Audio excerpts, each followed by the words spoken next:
حدیث پاک میں ارشاد فرمایا کہ سحری کھاؤ، سحری کھانے میں برکت ہے۔ سبحان اللہ، کیونکہ اس کھانے کو اب رسول اللہ صلی اللہ علیہ وسلم سے نسبت ہو گئی، سنت ہے، یہ سحری بھی برکت والی ہو گئی۔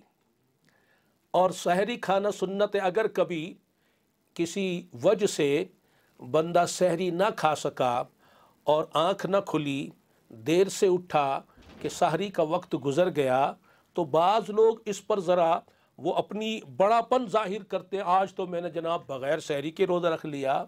اس میں کوئی بڑے پن کی ایسی بات نہیں، بلکہ کہنا تو یہ چاہیے کہ آج میری سحری کی سنت رہ گئی، کہ آج میں لیٹ اٹھا اور وہ سنت جو سحری کی تھی وہ میں ادا نہ کر سکا۔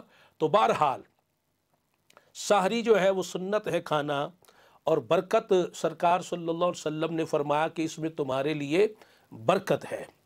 اور سحری کھانے میں تاخیر کرنا مستحب ہے۔ تاخیر سے مراد یہ نہیں کہ صبح صادق کا وقت ہی گزر جائے، نہیں، وہ مسئلہ تو پچھلے بیان میں آپ کو سمجھایا جا چکا ہے کہ صبح صادق سے پہلے پہلے کھانا پینا بند کرنا ہے۔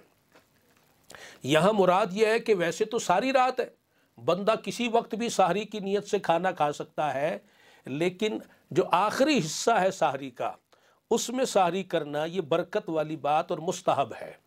تو ایسی تاخیر کرنا کہ آخری حصے میں کھائے یہ مستحب ہے، لیکن صبح صادق سے پہلے پہلے کھانا پینا چھوڑ دینا چاہیے۔ اسی طرح ارشاد فرمایا کہ جو افطار ہے تو افطار کرنے میں بھی جلدی کرنا مستحب ہے۔ اور حدیث پاک میں ارشاد فرمایا لوگ بھلائی میں رہیں گے جب تک افطار میں جلدی کرتے رہیں گے۔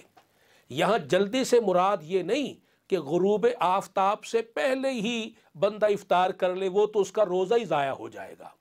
یہاں جلدی سے مراد یہ ہے کہ جب غروب آفتاب ہو گیا، افطار کا وقت ہو گیا، یقین ہو گیا کہ افطار کا وقت ہو گیا ہے، تو اب بلا کسی عذر کے تاخیر نہ کی جائے۔